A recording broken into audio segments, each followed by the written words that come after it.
വാർത്തകൾ വിശദമായി നോക്കാം. പാലക്കാട്ടെ UDF സ്ഥാനാർത്ഥിയായ രമേശ് പിഷാരടിയെ തടഞ്ഞ് BJP പ്രവർത്തകർ വടക്കന്തറയിൽ വോട്ട് അഭ്യർത്ഥിക്കുന്നതിനിടെ തടയുകയായിരുന്നു.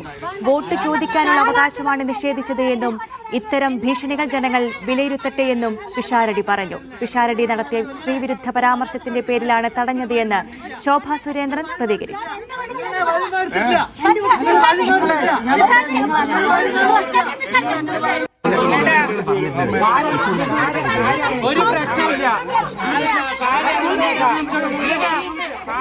ഞങ്ങളിങ്ങനെ നടന്നങ്ങോട്ട് പോയിക്കൊണ്ടിരിക്കുമ്പോൾ പെട്ടെന്നൊരു ഇളം നീല ചുരിദാറിട്ടൊരു സ്ത്രീ മുന്നിലേക്ക് വന്നു. നമ്മുടെ അടുത്തേക്ക് ആൾക്കാർ വരുമ്പോൾ എപ്പോഴും പരിചയപ്പെടാനൊക്കെയുള്ള വിചാരത്തിലാണ് ഞാൻ. ഇവർ വരികയും വല്ലാതെ ഒച്ചയെടുക്കുകയും ഇതിൽ നിങ്ങൾ ആരെയും കയറ്റി വിടില്ല, കടത്താൻ പറ്റില്ല, നിങ്ങളിതിൽ വരാൻ പറ്റില്ല എന്നൊക്കെ പറഞ്ഞ് ഭയങ്കരമായിട്ട് ഒച്ചയെടുക്കുന്നു. UDFന്റെ ശക്തി കേന്ദ്രങ്ങളിൽ എല്ലായിടങ്ങളിലും BJP ഉൾപ്പെടെയുള്ള മറ്റെല്ലാ പാർട്ടികളും സധൈര്യം സുഖമായി പ്രചരണം നടത്തുന്നുണ്ട്. ഒരു ചെറിയ സ്ഥലത്ത് ശക്തിയുണ്ട് എന്നൊരൊറ്റ കാരണം കൊണ്ട് അവിടെ ബാക്കിയുള്ള പാർട്ടികൾ പ്രചരണത്തിന് വരരുത്, അവിടെ വരാൻ പാടില്ല എന്നൊക്കെ പറയുന്നത് എത്ര ജനാധിപത്യ വിരുദ്ധമായ നിലപാടാണ്, എത്ര സങ്കുചിതമായ മനസ്സായിട്ടാണ് അവരവിടെ നിൽക്കുന്നത് എന്നുള്ളത് എന്നെ വല്ലാതെ അത്ഭുതപ്പെടുത്തുകയും വല്ലാതെ വേദനിപ്പിക്കുകയും ചെയ്ത ഒരു കാര്യമാണ്.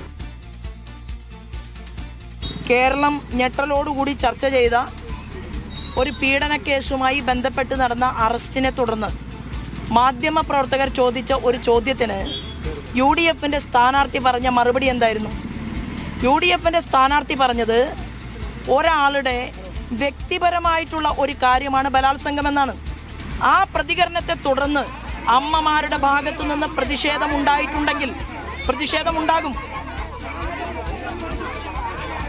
കൂടുതൽ വിശദാംശങ്ങൾ നൽകാനായി സാജിദ് അജ്മൽ ചേരുന്നുണ്ട്. സാജിദ്, ഈ വോട്ട് ചോദിച്ചെത്തുന്നവരെ തടയുക, സ്ഥാനാർത്ഥികളെ തടയുക, ഇത്തരം കാര്യങ്ങളൊക്കെ പാലക്കാട് പലയിടങ്ങളിലായി ഇപ്പോൾ നടന്നുകൊണ്ടിരിക്കുന്ന ഒരു സംഭവമാണല്ലോ. ഇതൊരു ജനാധിപത്യ വിരുദ്ധ നടപടി തന്നെയാണ്. ഇതിപ്പോഴെന്താണ് സംഭവിച്ചത്? എപ്പോഴാണ് ഇങ്ങനൊരു രമേശ് പിഷാരടിയെ തടയുന്നൊരു സംഭവത്തിലേക്കൊക്കെ കാര്യങ്ങൾ നീങ്ങിയത്? ഇത് ഞങ്ങളുടെ സ്ഥലമാണ്, അതുകൊണ്ട് ഇവിടെ വന്ന് വോട്ട് ചോദിക്കേണ്ടതില്ല എന്നൊക്കെ പറഞ്ഞാണ് രമേശ് പിഷാരടിയെ തടയുന്നത്. നൈനു, ഇന്ന് ഈ രാത്രി 8 മണിയോടുകൂടിയാണ് രമേശ് പിഷാരടിയും അതോടൊപ്പം തന്നെ കോൺഗ്രസിന്റെയും UDFന്റെയും പ്രവർത്തകർ ഈ വടക്കന്തറയിൽ എത്തുന്നത്. ഈ വടക്കന്തറ എന്ന് പറയുന്നത് BJPയുടെയും RSSന്റെയും ശക്തി കേന്ദ്രമാണ്. ഇതിനു മുൻപ് 2016 തെരഞ്ഞെടുപ്പിൽ ഷാഫി പറമ്പിൽ, അന്നത്തെ സ്ഥാനാർത്ഥി ഷാഫി പറമ്പിലിനെ തടയുന്ന ഒരു സാഹചര്യം ഇവിടെ ഉണ്ടായിരുന്നു. ഷാഫി പറമ്പിലിനെ മർദ്ദിക്കാൻ ശ്രമമെല്ലാം വന്ന് നടന്നിരുന്നു. എന്നാൽ പിഷാരടി ഈ സമയത്ത് ഈ പ്രചരണം തുടങ്ങിയത് വടക്കന്തറ ക്ഷേത്രത്തിൽ ദർശനം നടത്തിയ ശേഷമാണ്. അന്ന് കാര്യമായ പ്രശ്നങ്ങളൊന്നും ഉണ്ടായിരുന്നില്ല. ഇന്നാണ് ഇങ്ങനെ ഇങ്ങോട്ട് വരാൻ കഴിയില്ല, ഇത് ഞങ്ങളുടെ സ്ഥലമാണെന്ന് പറഞ്ഞ് പാലക്കാട് നഗരസഭയിലെ വാർഡ് കൗൺസിലർ സിന്ധുവിന്റെ നേതൃത്വത്തിലാണ് ഈ പിഷാരടിയെയും കോൺഗ്രസ് പ്രവർത്തകരെയും തടഞ്ഞത്. നമുക്ക് ദൃശ്യങ്ങളിൽ കാണാം, കുറച്ച് പ്രായമുള്ള ഒരു സ്ത്രീ ഉണ്ട്. അവർ തന്റെ വീട്ടിലേക്ക് പിഷാരടി വരണം എന്നാവശ്യപ്പെടുന്നു. എന്നാൽ പിഷാരടിക്ക് മുന്നോട്ട് പോകാൻ കഴിയില്ലെന്ന് പറഞ്ഞാണ് വാർഡ് കൗൺസിലറുടെ നേതൃത്വത്തിൽ അവിടെ പ്രശ്നങ്ങൾ ഉണ്ടാക്കുന്നത്. പിന്നീട് ഈ പിഷാരടിയും സംഘവും അവിടെ നിന്ന് മടങ്ങുകയായിരുന്നു. പിഷാരടി പറയുന്നത് വളരെ ജനാധിപത്യ വിരുദ്ധമായ ഒരു നടപടിയാണ് ഇവർ ചെയ്തത്. അതുകൊണ്ട് ഒരു സ്ഥലത്ത് ശക്തി ഉണ്ട് എന്നതിന്റെ പേരിൽ മറ്റ് ഒരു പ്രസ്ഥാനത്തെയും അങ്ങോട്ട് പോകാൻ അനുവദിക്കാത്ത സാഹചര്യം ഉണ്ട് എന്ന് അദ്ദേഹം പറയുന്നു. അത് വളരെ കൃത്യമായി അറിയാം. കാരണം ഈ നേരത്തെ 10 വർഷം മുൻപ് നടന്ന തദ്ദേശ സ്വയംഭരണ തെരഞ്ഞെടുപ്പിന്റെ സമയത്ത് ഈ LDFന്റെ സ്ഥാനാർത്ഥി, സ്വതന്ത്ര സ്ഥാനാർത്ഥിയെ ബൂത്തിൽ കയറി തല്ലുന്നൊരു സാഹചര്യം BJPയുടെ ശക്തി കേന്ദ്രങ്ങളിൽ ഉണ്ടായിട്ടുണ്ട്. അന്ന് ഈ സംസ്ഥാന നേതാവാണ് അതിന് നേതൃത്വം കൊടുത്തത്. പിന്നീട് ഈ കഴിഞ്ഞ ലോക്സഭയ്ക്കും ഉപതെരഞ്ഞെടുപ്പിനും, നിയമസഭാ ഉപതെരഞ്ഞെടുപ്പ് മുതലാണ് സ്ഥിരമായി ഈ പ്രദേശങ്ങൾ, വടക്കന്തറ, മൂത്താന്തറ പ്രദേശങ്ങളിൽ UDFന്റെയും LDFന്റെയും ബൂത്തിൽ ഇരിക്കാൻ പോലും ഈ ആളുകൾക്കൊരു സ്വാതന്ത്ര്യം കിട്ടുന്ന സാഹചര്യം ഉണ്ടായത്. എന്തായാലും പിഷാരടി ഇതിന് ശക്തമായി പ്രതിഷേധം അറിയിക്കുന്നുണ്ട്.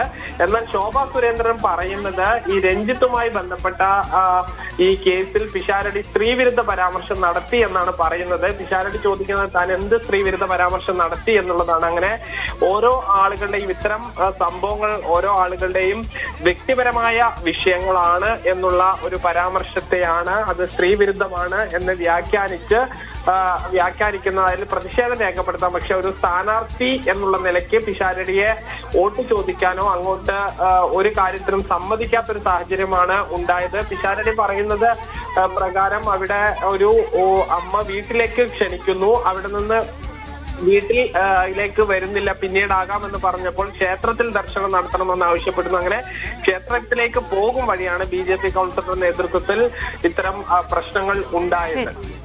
ശരി, പാലക്കാട് വടക്കന്തറയിലാണ് രമേശ് പിഷാരടിയെ വോട്ട് ചോദിക്കാനെത്തിയ ഉടൻ തന്നെ ഒരു പറ്റം BJP പ്രവർത്തകർ വന്ന് തടയുകയും ഇത് ഞങ്ങളുടെ സ്ഥലമാണ്, അതുകൊണ്ട് ഇവിടെ വന്ന് വോട്ട് ചോദിക്കേണ്ട എന്നെല്ലാം പറഞ്ഞാണ് BJP പ്രവർത്തകർ തടഞ്ഞത്. എന്നാൽ ഇത് നേരെ ശോഭാ സുരേന്ദ്രൻ ഈ ഒരു വിഷയത്തിൽ പ്രതികരിച്ചത് ഈ രമേശ് പിഷാരടിയെ സ്ത്രീവിരുദ്ധ പരാമർശത്തിനെതിരെയാണ് അവിടെ പ്രതിഷേധമുണ്ടായത് എന്നാണ്. എന്തായാലും രമേശ് പിഷാരടിയെ പ്രതികരണം ഇതിൽ ജനാധിപത്യ വിരുദ്ധ നടപടിയാണ്, ഇവിടെ ചെന്നും വോട്ട് ചോദിക്കാനുള്ള അവകാശം ലംഘിച്ചു എന്നൊക്കെയാണ് രമേശ് പിഷാരടി പറയുന്നത്.